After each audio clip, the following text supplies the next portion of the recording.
ओम शांति। सुनते हैं 24 जनवरी 78 के अव्यक्त बाप दादा के मधुर महावाक्य। आज की अव्यक्त वाणी का टाइटल है निरंतर सेवाधारी। आज की मुरली में बाबा ने कहा बाप दादा को किस बात पर नाज है। फिर बाबा ने कहा कौन सा प्रोग्राम राजधानी का फाउंडेशन स्टोन सेरेमनी रहा। लास्ट बाबा ने कहा सदा विघ्न विनाशक कौन बच्चे बनते हैं। तो आओ सुनते हैं 24 जनवरी 78 की अव्यक्त मुरली निरंतर सेवाधारी। आज बाप दादा हर एक बच्चे के मस्तक बीच चमकता हुआ सितारा कहो या हीरा कहो देखते हुए हर्षित हो रहे हैं। हर एक की चमक न्यारी और प्यारी थी। इन चमकते हुए सितारों से हर आत्मा की तकदीर की लकीरें स्पष्ट दिखाई देती हैं। बाप दादा को नाज है कैसे कैसे बिछड़े हुए बच्चे अपना भाग्य बनाने के लिए कितना गुप्त और प्रत्यक्ष पुरुषार्थ कर रहे हैं। आज बाप दादा बच्चों का गीत गा रहे थे। आज कौन सा गीत गाया? बच्चों की महिमा का। हर बच्चे को बाप को प्रत्यक्ष करने का उमंग देखा।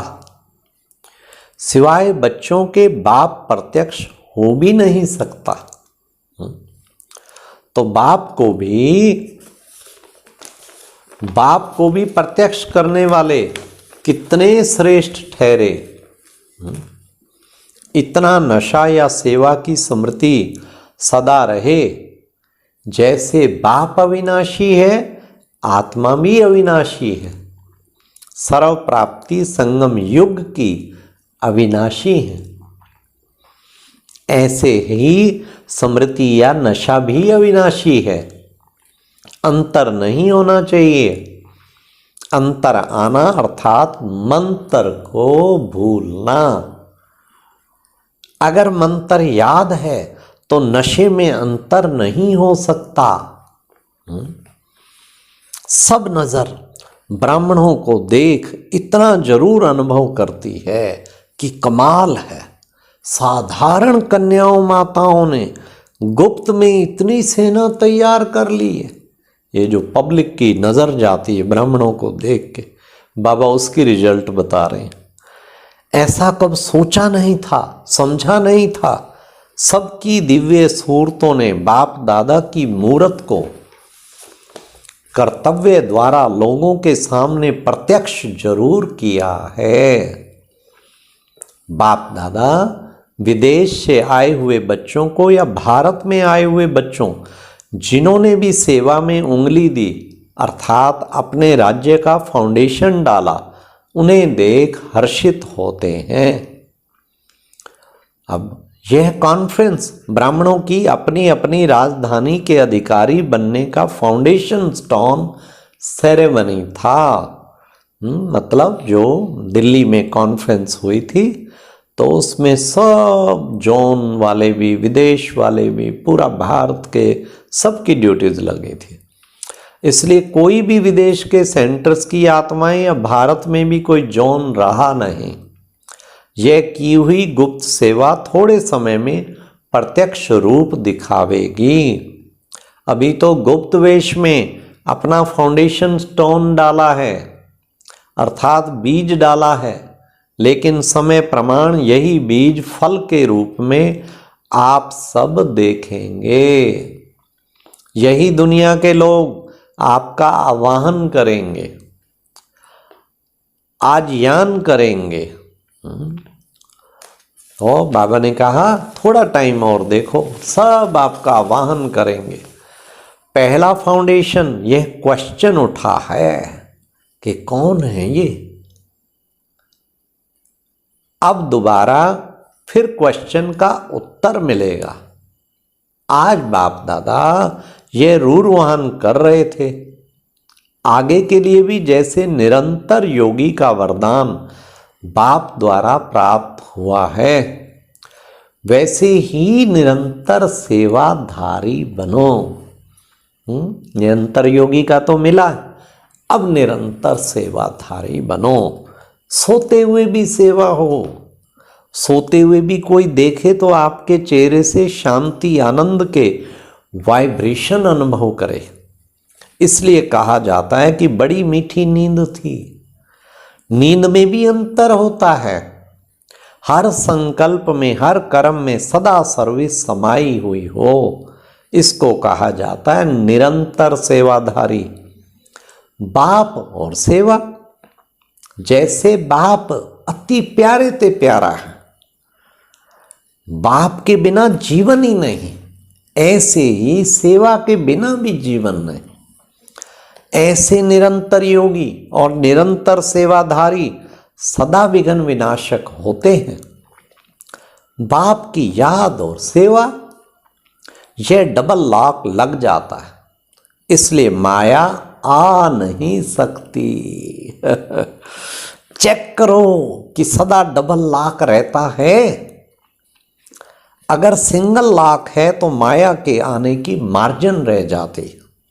इसलिए बार बार अटेंशन दो कि बाप की याद और सेवा में हम तत्पर हैं। सदा ये याद रखो, सर्व कर्मेंद्रियों द्वारा बाप की याद की स्मृति दिलाने की सेवा करते रहते हैं। हर संकल्प द्वारा विश्व कल्याण अर्थात लाइट हाउस का कर्तव्य करते रहते हैं। हर सेकंड की पावरफुल वृत्ति द्वारा चारों ओर पावरफुल वाइब्रेशन फैलाते रहते हैं, अर्थात वायुमंडल परिवर्तित करते रहते हैं।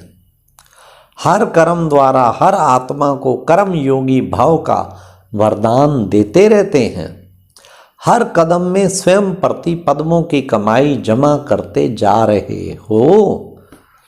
तो संकल्प, समय, वृत्ति और कर्म चारों को सेवा प्रति लगाओ। संकल्प, समय, वृत्ति और कर्म चारों को सेवा प्रति लगाओ। इसको कहा जाता है निरंतर सेवाधारी, अर्थात सर्विसेबल। अच्छा, जैसे मधुबन में मेला है, वैसे अंत में आत्माओं का मेला भी होने वाला है। मधुबन अच्छा लगता है या विदेश अच्छा लगता है? मधुबन किसको कहा जाता है? जहां ब्राह्मणों का संगठन है वहां मधुबन है। तो हर एक विदेश के स्थान को मधुबन बनाओ। मधुबन बनावेंगे तो बाप दादा भी आएंगे, क्योंकि बाप का वायदा है कि मधुबन में आना है। तो जहां मधुबन वहां बाप दादा। आगे चलकर बहुत वंडर्स देखेंगे। अभी जैसे भारत की संख्या बढ़ती जा रही है, वैसे थोड़े समय में विदेश की संख्या भी बढ़ाओ। जहां रहते हो वह चारों ओर आवाज फैल जाए, क्वेश्चन उत्पन्न हो कि ये कौन है और क्या है। जब ऐसे संगठन तैयार करेंगे तो जहां संगठन है वहां बाप दादा भी हाजिर नाजर है। वहां खुशी होती है, यहां आने में खुशी होती? वहां खुशी होती या यहां आने में खुशी होती? कितना भी कहो फिर भी बड़ा तो बड़ा है। फैसला दे दिया बाबा ने, नेचुरल मधुबन तो मधुबन ही, छोटा छोटा है, क्योंकि डायरेक्ट साकार तन की जन्म भूमि, कर्म भूमि, चरित्र भूमि का विशेष महत्व तो है ही। तब तो भक्ति में भी कुछ नहीं होते हुए स्थान का महत्व है।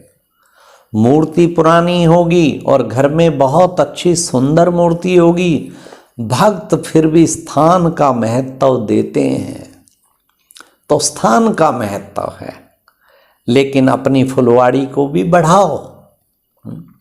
मधुबन जैसा नक्शा बनाओ। जब मिनी मधुबन भी होगा तो सभी को आकर्षण होगी देखने की। अच्छा, बाप दादा वर्तमान सेवा की तो थैंक्स देते हैं और भविष्य सेवा के लिए फिर स्मृति दिलाते हैं। बाप दादा को बच्चों से ज़्यादा स्नेह कहो या शुभ ममता कहो। माँ की बच्चों में ममता होती है ना, तड़फते नहीं हैं लेकिन समा जाते हैं, उदास नहीं होते लेकिन बच्चों को सन्मुख इमर्ज कर स्नेह के सागर में समा जाते हैं। बाप का स्नेह है तब तो आपको भी स्नेह उत्पन्न होता है ना। स्नेह है तब तो अव्यक्त से भी व्यक्त में आते हो। अच्छा, ऐसे स्नेह के बंधन में बांधने वाले, स्नेह से बाप को प्रत्यक्ष करने वाले, सेवा द्वारा विश्व के कल्याणार्थ निमित्त बने हुए सदा महादानी और वरदानी ऐसे निरंतर योगी, निरंतर सेवाधारी बच्चों को बाप दादा का याद प्यार और नमस्ते।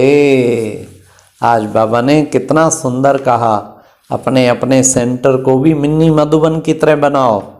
हाँ, जहाँ ब्राह्मण वहाँ बाबा का वायदा है, वहाँ बाबा हाजिर नाजर है।